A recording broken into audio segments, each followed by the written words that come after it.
টি-20 বিশ্বকাপের ফাইনাল ভারত বনাম নিউজিল্যান্ড, কোন দল ফেভারিট? আমার কাছে ভারত ফেভারিট, একটা মাত্র যুক্তিতে। 2024 অগস্টের পর টি-20 বিশ্বকাপ ফাইনালের আগের দিন পর্যন্ত ভারত 2.5 বছরে কোন টি-20 টুর্নামেন্ট কিংবা টি-20 সিরিজ হারেনি। একটা দল 2.5 বছর ধরে কোনো টি-20 সিরিজ হারেনি, টুর্নামেন্ট হারে না। ওই দলের ঘরের মাঠে ফাইনাল, আপনি ওই দলকে ফেভারিট বলবেন না, কাদের বলবেন? কিন্তু মাঠ যখন আহমেদাবাদ, প্রতিপক্ষ যখন নিউজিল্যান্ড, তখন দুইবার ভাবতে হবে।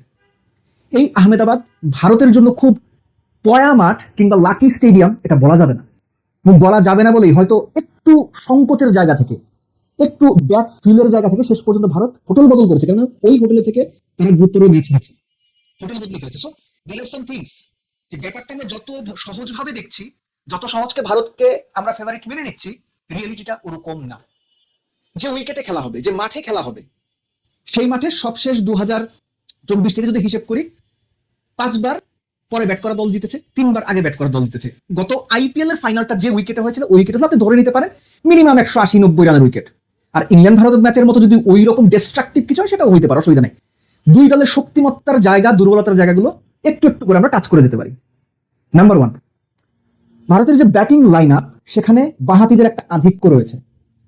এই যে ম্যাককুনি নামের যে ভদ্রলোক, সাউথ আফ্রিকার এগেইনস্টে 1 ওভারে 2 উইকেট তুলে কুইন্টন ডিকক এবং রায়ান রিকেলটন সাউথ আফ্রিকার ইনিংসকে মোটামুটি সেই প্লেস করে দিলেন। শুরু থেকেই যে চাপ দিয়ে দিলেন, যে চাপটা সাউথ আফ্রিকার কাটাতে পারলো না, ওরকম কিছু হবে? এই ম্যাককুনিকে অভিষেকের এগেইনস্টে শুরুতেই নিউজিল্যান্ড চালিয়ে দেবে? আবার আরেক দিকে চিন্তা করেন, নিউজিল্যান্ডের সবশেষ ম্যাচ অর্থাৎ সেমিফাইনালে বেস্ট 2 বোলারকে, প্রাচীন রবীন্দ্র, মিচেল স্যান্টনার, দুজনই লেফটি। ভারতের এই ব্যাটিং লাইন আপে এতগুলো লেফটি, এই 2 লেফট আর্মার অর্থোডক্স কিভাবে অপারেট করবেন, এই প্রশ্নটা রয়েছে। জিমি নিশাম বা জেমস নিশাম সবশেষ ম্যাচে কত 3 ওভারে 42 বা 43 দিয়েছেন, তিনি খেলবেন নাকি তার জায়গায় জ্যাকব ডাফিকে খেলানো হবে? আমি কথা এই জন্য বলছি, আহমেদাবাদের যে উইকেটে খেলা হবে, সেখানে স্পিনারদের চাইতে তুলনামূলক, একটা কথা আপনারা প্রায় কমেন্ট্রি বক্সে স্পেশালিস্টদের বা কমেন্টেটরদের কাছ থেকে শুনবেন, হিট দ্য ডেক হার্ড, অর্থাৎ উইকেটটাকে খুব শক্তভাবে কিংবা শক্তিশালী বলটা ওই উইকেটে পিচ করাতে পারেন, একটা এক্সট্রা বাউন্স আদায় করতে পারেন। এই টাইপের বোলাররা বেটার সুবিধা পায়। সো নিউজিল্যান্ডের এই ব্যাপারগুলো চিন্তা করতে হবে।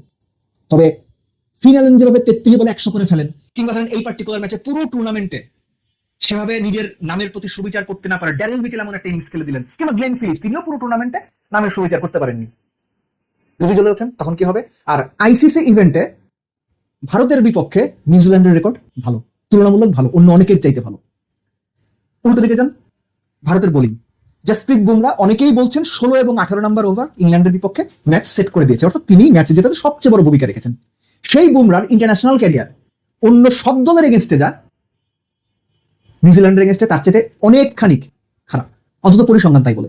বরুণ চক্রবর্তী গড়ে এখন তিনি সবশেষ এই যে সুপার 8 থেকে সেমিফাইনাল পর্যন্ত গড়ে ওভার প্রতি 11.5 উপরে রান দিচ্ছেন, 4 ম্যাচে 4 উইকেট পেয়েছেন, ভারতের সংখ্যার জায়গা রয়েছে।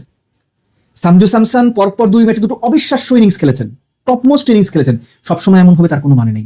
সূর্য কুমার ইয়াদব, ওই যে যুক্তরাষ্ট্রের সঙ্গে কত 48-49 বললে বোধ হয় 88-89 করেছিলেন, ওর পর আর একটাও সেরকম ইনিংস খেলতে পারেননি। সো নিউজিল্যান্ডের সঙ্গে ভারতের যে মোকাবেলা আইসিসি টি-20 বিশ্বকাপের ফাইনাল, সেটা কোনোভাবেই সহজ হবার কোনো কারণ নাই।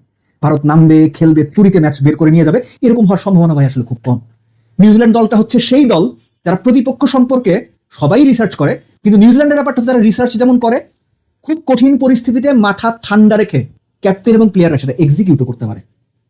New Zealand is such a team যারা 2019 থেকে এখনো পর্যন্ত সবচেয়ে বেশি আইসিসি ইভেন্টের সেমিফাইনাল খেলেছে, 6টা সেমিফাইনাল। একটা দল এতখানি ধারাবাহিক, সেই দলকে রাইট অফ কিভাবে করবেন? কোনোভাবেই পারবেন না, কোনো সুযোগ নাই। ম্যাচটা বা বিশ্বকাপ ফাইনালটা একদম ইভেন। আপনি হয়তো 55-45 বলতে পারেন ভারতের পক্ষে, 49-51 বলতে পারেন ভারতের পক্ষে, একটু হলো ভারতের পক্ষকে ভারতকে আপনি এগিয়ে রাখতে পারেন, ফাইন, আমি নিজেই মেনে নেব, কারণ আমি নিজেও বলছি ভারত ফেভারিট। কিন্তু নিউজিল্যান্ড এই ম্যাচ জিতে বিশ্বকাপ চ্যাম্পিয়ন হওয়ার সব রকম সামর্থ্য রাখে, সব রকম সামর্থ্য রাখে। সো ভারত তাদের ওই বরুণ চক্রবর্তীর ওই জায়গাতে কোনো বদল আনবে কিনা, কুলদীপ যাদবকে আনা হবে কিনা, কিংবা মোহাম্মদ সিরাজকে খেলানো হবে কিনা, এই ব্যাপারগুলো তাদের হিসেব করতে হবে। আর অভিষেক শর্মাকে ড্রপ করা হবে এটা আমার মনে হয় না। তিনি যে ব্যাকিংটা পেয়ে আসছেন ক্যাপ্টেন এবং কোচের, আমার মনে হয় না তাকে ড্রপ করা হবে। সবগুলো যদি আপনি হিসাব করেন, এই ভারত সুপার 8 খেলা দলগুলোর মধ্যে তাদের ফিল্ডিং বা ক্যাচ ড্রপ সবচেয়ে বেশি ছিল, সবচেয়ে বেশি। গড়ে তারা সেমিফাইনাল পর্যন্ত 72% ক্যাচ মাত্র ধরতে পেরেছিল, অথচ সেমিফাইনালকে দুর্দান্ত ক্যাচগুলো তারা ধরলো। সো পার্টিকুলার একটা ম্যাচে পার্টিকুলার এই ধরনের বড় দল তাদের বেস্টটা বের করে আনতে পারে, হুইচ ইজ ট্রু, এটা মানতেই হবে। Same goes to New Zealand. New Zealand মানে পুরো টুর্নামেন্টেরই একমাত্র দল যারা দুটো ম্যাচ খেলে সেমিফাইনাল খেলেছে, সেই সেমিফাইনালে টুর্নামেন্টের অন্যতম ফেভারিট সাউথ আফ্রিকাকে জাস্ট উড়িয়ে দিয়েছে ফিনালের সেঞ্চুরিতে। ফিনালের মতো কেউ না কেউ এরকম একটা সেঞ্চুরি করে ফেললে কি করার আছে? Anything can happen. যেটা আমি ইংল্যান্ড ভারত ম্যাচের আগের দিন বলেছিলাম যে এক্সপেক্টিং এ নেইল বাইটিং ম্যাচ, এবং যেখানে পুরো অ্যাড্রেনালিন আমরা ফিল করতে পারবো, যে প্রপার এক্সাইটমেন্ট একটা ক্রিকেট ম্যাচে যেভাবে আমরা দেখতে চাই সেভাবে দেখতে পারবো। আশা করব ফাইনালটাও যেন ঠিক সেরকম হয়। ভারত ফেভারিট, আগেও বলেছি, মাঝখানে বলেছি, শেষেও বলছি ভারত ফেভারিট। কিন্তু দলটা যখন নিউজিল্যান্ড, তখন আপনার বাড়তি চিন্তা করতে হবে, বাড়তি ভাবনা থাকতে হবে। একই সঙ্গে এটা মানতে হবে আহমেদাবাদের ওই স্টেডিয়ামে ভারতের ট্র্যাক রেকর্ড কিন্তু খুব একটা ভালো না, মনে আছে তো?